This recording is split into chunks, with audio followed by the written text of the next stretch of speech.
श्री कृष्ण। एक बार व्यास जी के मन में अभिलाषा हुई कि मुझे भी ब्याह करना चाहिए और उन्होंने जावाली मुनि से उनसे कन्या मांगी और जावाली ने अपनी चेटिका नामक की कन्या उनको दे दी। चेटी का दूसरा नाम है पिंगला। कुछ दिनों के बाद उसके गर्भ में श्री सुखदेव जी महाराज आए। 12 वर्ष बीत गए परंतु सुखदेव जी गर्भ से बाहर नहीं निकले।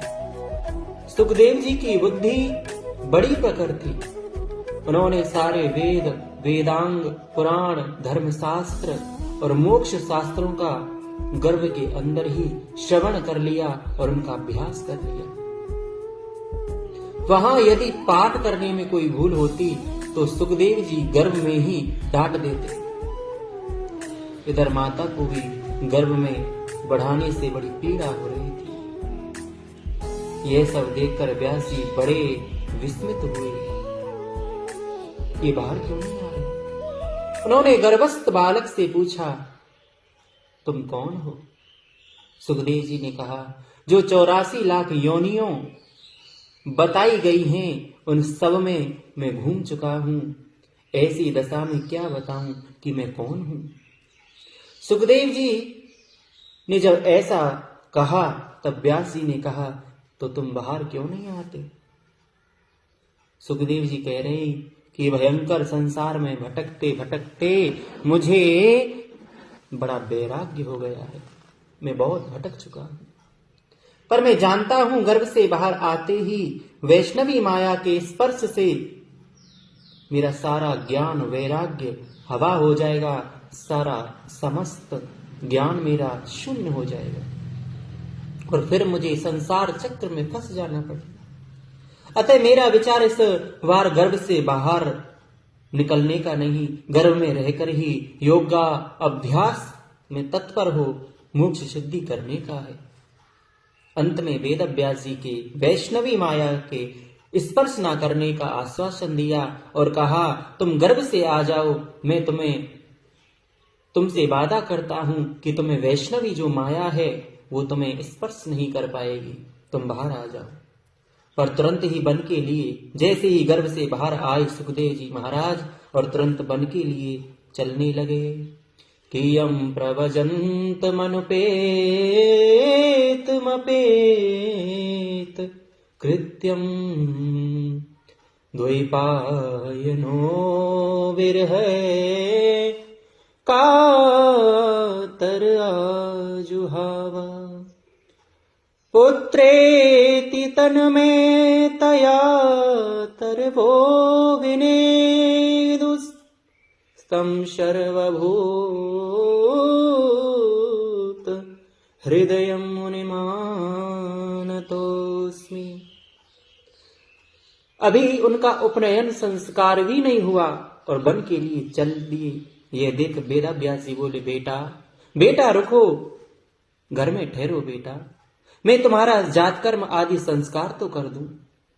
इस पर सुखदेव जी ने कहा, अब तक जन्म जन्मांतरों में मेरे सैकड़ों संस्कार हो चुके हैं। उन बंधन प्रद संस्कारों ने ही मुझे भवसागर में भटका रखा है।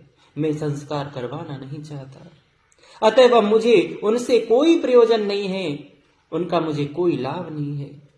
व्यास जी कहते हैं, द्विज के बालक को पहले विधि पूर्वक ब्रह्मचर्य आश्रम में रहकर वेदों का अध्ययन करना चाहिए। तदंतर उसे गृहस्थ, वानप्रस्थ एवं संन्याश्रमों में प्रवेश करना चाहिए।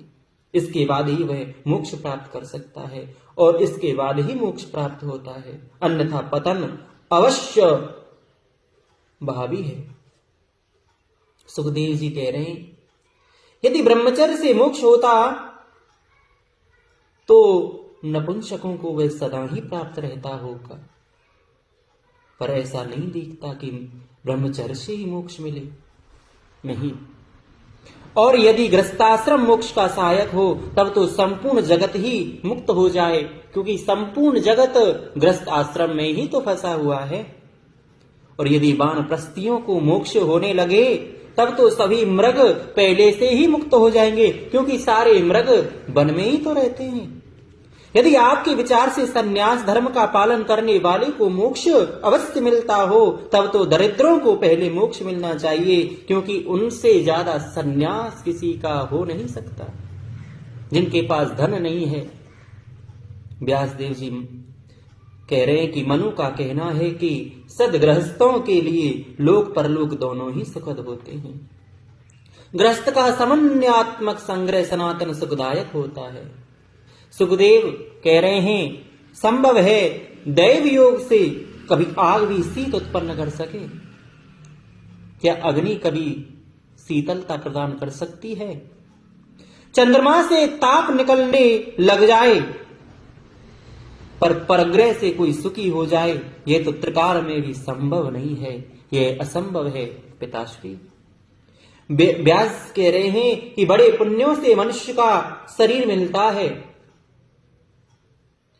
इसे पाकर यदि कोई गृहस्थ धर्म का तत्व ठीक ठीक समझ जाए तो उसे क्या नहीं मिल जाता। तब सुखदेव जी कहते हैं जन्म होते ही मनुष्य का गर्भ जनित ज्ञान ध्यान सब भूल जाता है। ऐसी दशा में गर्भाधार स्थल में प्रवेश तथा उसके लाभ की कल्पना तो केवल आकाश के पुष्प तोड़ने के समान है। क्या आकाश से कोई पुष्प तोड़ सकता है?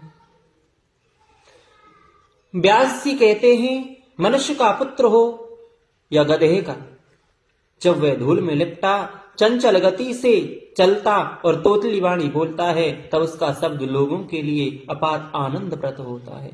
सुखदेव मुनि धूल में लौटते हुए अपवित्र शिशु से सुख या संतोष की प्राप्ति सर्वथा अज्ञान मूलक ही है। उसमें सुख मानने वाले सभी अज्ञानी हैं। व्यास जी कहते हैं यमलोक में एक महाभयंकर नरक है जिसका नाम है पुम। पुत्रहीन मनुष्य वहीं जाता है, जिसके पुत्र नहीं होता वह मनुष्य उसी पुम नरक में जाता है, इसलिए पुत्र की प्रशंसा की जाती है। सुखदेव जी कहते यदि पुत्र से ही स्वर्ग की प्राप्ति हो जाती है तो सूअर कुकर टिड्डियों को यह विशेष रूप से मिल सकता है, क्योंकि पुत्र तो इनके भी होते हैं। व्यास जी कहते पुत्र के दर्शन से मनुष्य पुत्र ऋण से मुक्त हो जाता है और पौत्र दर्शन से देव ऋण से मुक्त हो जाता है, और प्रपौत्र के यदि दर्शन प्राप्त हो जाए तो स्वर्ग की प्राप्ति अवश्य होती है। सुखदेव जी कहते हैं गीध दीर्घजीवी होते हैं, वे सभी अपनी कई पीढ़ियों को देखते हैं। पौत्र को भी प्रपौत्र को भी सर्वथा नगण्य वस्तु है उनकी दृष्टि में, पर पता नहीं उनमें से अब तक कितनों का मोक्ष मिला है। यूं कहकर वृक्ष सुखदेव जी वन को चले गए। बोले सुखदेव जी महाराज की।